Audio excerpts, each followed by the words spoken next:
Oh, they just call me Eva ma'am. Eva ma'am. Yeah, and that's okay. Some of them, the little bit older ones, they call me Didi. Which is fine. I feel honored by being their Didi. Do you know the meaning of Didi? Yeah. Didi? And I feel very honored to be their older sister. I really do. I do have a husband in Sweden, but I don't have any children there. I have no Swedish children. Why? You never wanted to? No, I never wanted children. I think Nepal chose me. I think Nepal somehow told me that, come here, you get an assignment to do here. I think so, because it was like direct love. I really had to go here connection. Again. I felt the connection. I really had to, yeah. Namaskar, this is Prerna Timalsina from Lokpath television. Today we do have a very honorable guest in our studio who has spent almost a decade of her life in spreading love, compassion and care in Nepal. She is Eva Holmberg Tedert from Sweden. Welcome her. Thank you so much. Thank you, Prerna. Are you having good time in Nepal? Yes, I am. I really love Nepal. It's a fantastic country. It's so interesting to spending a very large part of my life here. So how often do you visit Nepal? I used to come normally like 3 times a year, and normally I stay here between 4 and 6 weeks every time. So this time, how long has it been that you came here? I've just been here for a week now, and I spend 4 more weeks here, so I'll be here 5 weeks this time. Are you enjoying the weather, the time here? It's a bit hot right now, isn't it? Being a Swedish, it must be kind of difficult for you to enjoy the weather, I guess. It depends. Sometimes, especially when I go up to the mountains, when I'm up in the Himalayas, the weather could be like in Sweden with snow and quite chilly nights, and so I feel at home then. So how long have you been working in the social field or spreading love and helping the children, women of our country? I started to help another organization that was in 2007, 2008 approximately, and then I helped to raise funds for a school here in Nepal. And then when that school was finished a couple of years later, that was then in 2010, a friend of mine, a Buddhist monk, told me that he was so worried about all the street children in Kathmandu and asked me, can you do something about that? He said, yes, I can. And that's how it started. And well, looking back at the memory lane or going back to the time, how do you feel? What was the first experience of helping the street children? How did you start it, and how was the journey, the decade-year-long journey? Yeah, the first with the street children, it was so really rough environment. But the first thing I was really thinking about when serving food, helping kids to get food, basic health care also, buying shoes for kids who were running barefoot and had scars, injuries and everything in the feet. The first thing I was thinking about, where are the girls? Because I met so many boys. And then I understood that young girls, children, they are at high risk of being snatched by human traffickers and sold off to brothels in other countries, mainly to India, because it's easy to pass the border to India.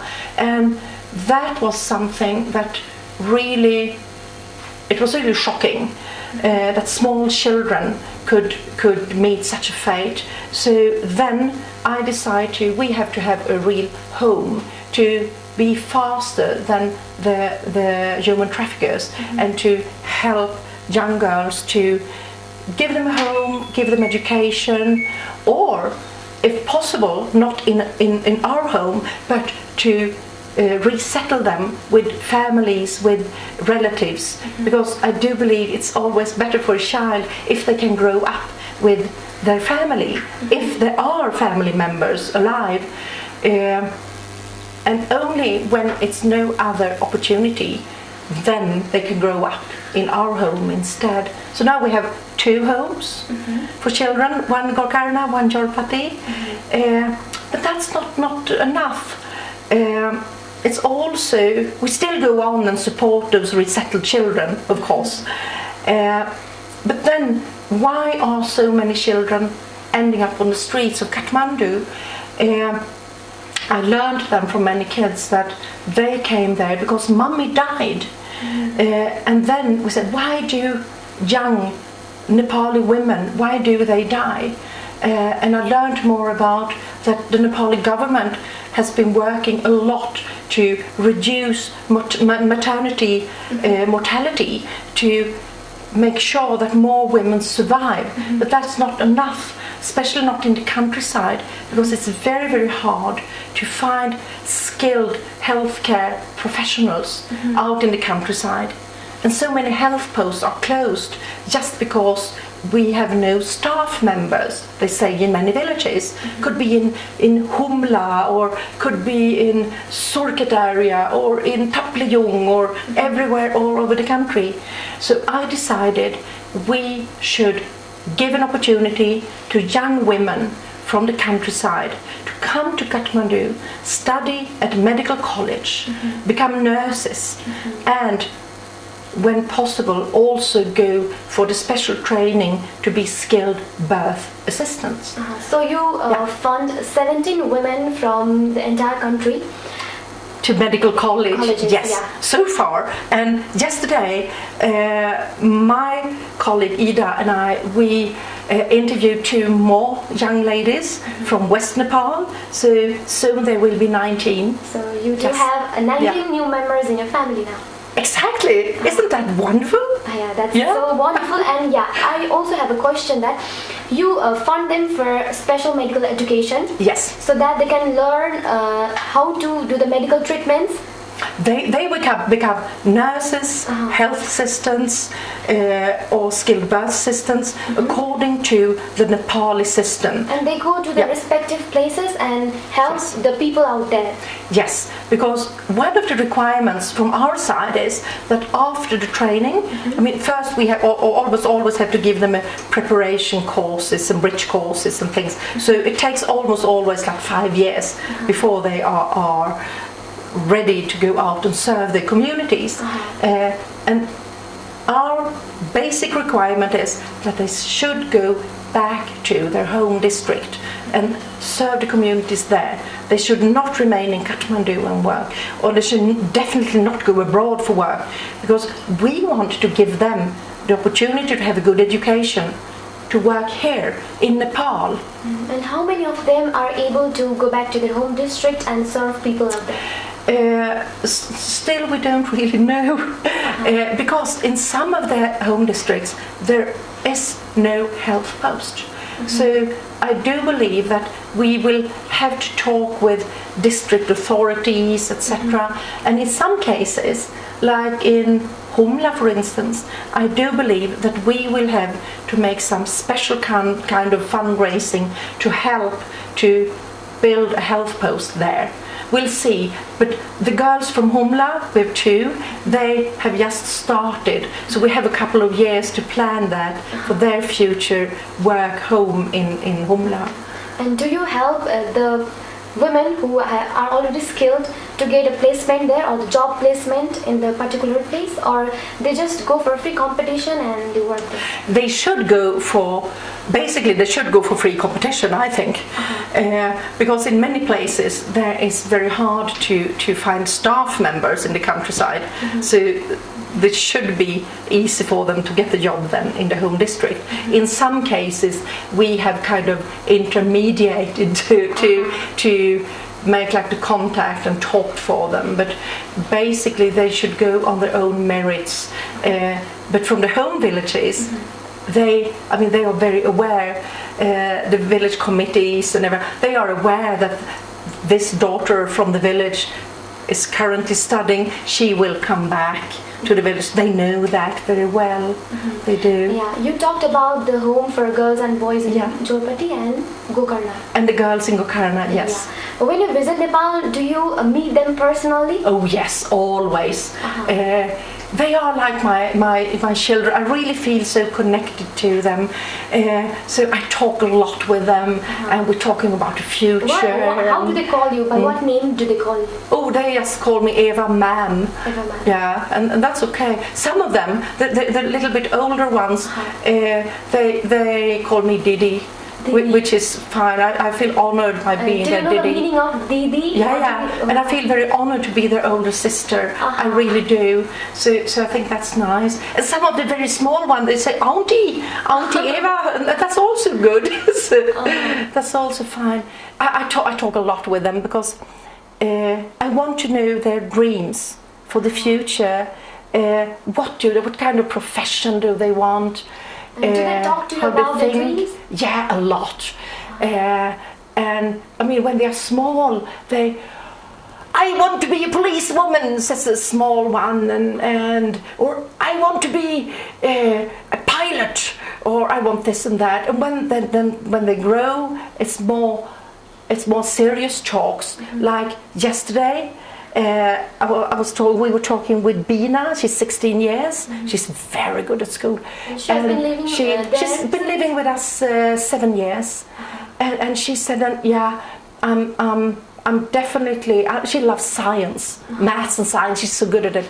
And she said, yeah, I still think I want to be an engineer because I want to make sure that it works. Like in say for instance, hydropower all over Nepal, and she said we have so much hydropower in Nepal unused, so why do we sometimes buy nuclear power from other countries? We could develop and generate better hydropower. I really want to work with that. I want to be an engineer. I also have one of the older girls, Alicia. She's already 18.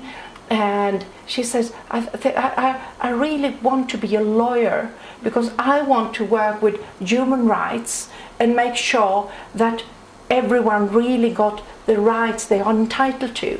Because the Nepali laws are very good. It's not a problem with them. The problem is in implementation. It's implementation, and very often, say for instance, poor people or women has this harder to get your rights then. But it's nothing wrong with the law, because the law of Nepal is quite good, I think. And Alicia says so also. And she says, I really want to work with that. That's my dream for the future, to work as a lawyer. And we told her and said, yeah, of course you are going to work. And she started to say that already when she was like 13, 14 something. And she stick to that. And I said, yeah, of course you're going to do that. We just have to search for the best college for you. And all our kids are really good. We have school toppers even in our groups. Do you remember approximately how many children have you already nurtured and taken care of? Oh, I don't know. It's hundreds. Hundreds. Yeah, I think it depends how you count. We have, the homes are quite small, like 14 and 17 in the homes. But then we have like 30 children or more, 35 living resettled with families. We have altogether like 25 students in colleges, including the medical college students. We have like 15 children in Santinagar slum area where we pay school and everything for them, and also food. And then out in the villages, how to count. We built a school up in Songkran Rathankot district. The school is for 130 children. We don't help them with anything else, but we gave the village a school. So depends on how you count, but I personally know perhaps 200 children we have worked with and helped in different children and young students that we have helped with different things.